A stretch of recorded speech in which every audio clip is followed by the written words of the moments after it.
And good afternoon, like it's over here, bringing in another World of Warships news. This time here, we're bringing you some more info on British ships and also what's happening in 0.6.7 in the Supertest. I'm gonna have to rain down in a godly fucking firestorm on you. Alright, as you can see on the screen right now, we have two pictures of the lower tier British battleships. First one is the tier 3, the HMS Bellerophon, she's 1909.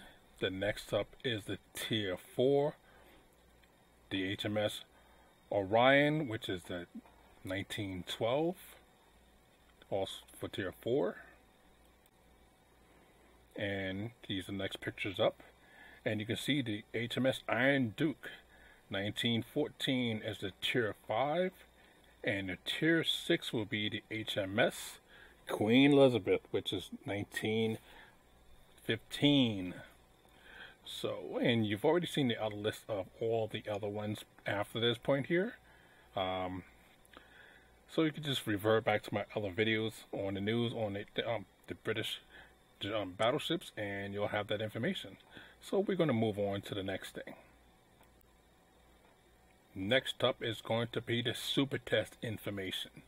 Now again, this is a work in progress, so therefore these can change at any time. Okay, so here's the latest. I bought for U2 has sent some information to, and it's been getting around to everybody, but I just want to put his name out there because he did send the information to a couple of sources. So thank you for sending the information, and here we go for the information. Okay, the Nelson, the Lion, and the Conqueror currently have what's called a super heal. Now, this can lead to some hilarious situation where you can regenerate 30k in HP in a single use. 30k. So basically, if a ship, the ship has, let's say, two fires going, you know that burns quite well, and it's going to basically burn you down. In this case here, if you're an RN ship, you don't have to worry about it, because as soon as the fires go out, you hit the heal and heal all of that damage back. That is straight up ridiculous and hilarious. I mean, wow. You know, that's... there's no way they'll let this stay this way. And they are, well, the Wargaming... Congratulations, because you just broke something.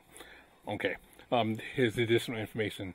The KGR has a regular BB heal, so they're saying that's probably a bug, since it should have the other heal as the Nelson and the Lion and the Conqueror. Despite how it looks on paper, most super testers, wow, seriously, I can't talk, tend to agree that the Conqueror feels quite overpowered in its current form. Again, you know, that's the super testers, and you know, even though they can tell Wargaming, don't do it, Wargaming sometimes says, we're going to do it anyway. So that's what we have going on for the British ships.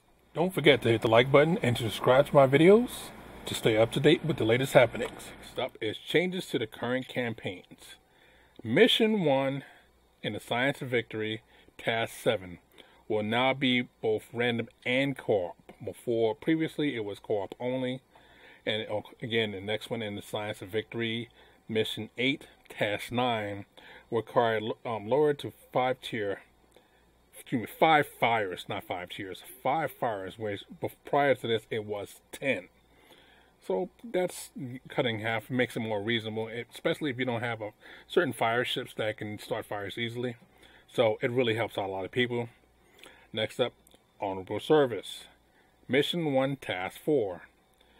It required you to spot, prior to this, 2 destroyers in a battleship, which shouldn't be hard for most maps because they're small, but now they're changing that requirement to just 1 destroyer. Now, I don't really agree with this change here, because again, your battleship is quite easily to get spotted by a DD, and for you to spot that DD. But it is what it is.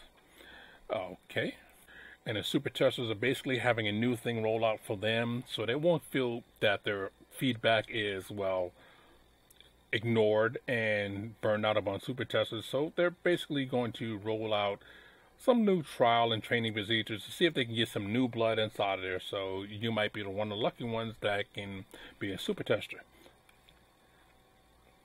And the next up is part of the current production testing of the High School Musical fleet.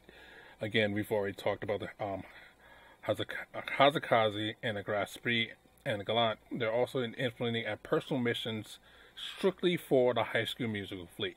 So basically, they're going to push you into getting these ships so you can get some personal missions. So if you don't buy these ships, well, you don't get the personal missions, and well, that kind of sucks for you.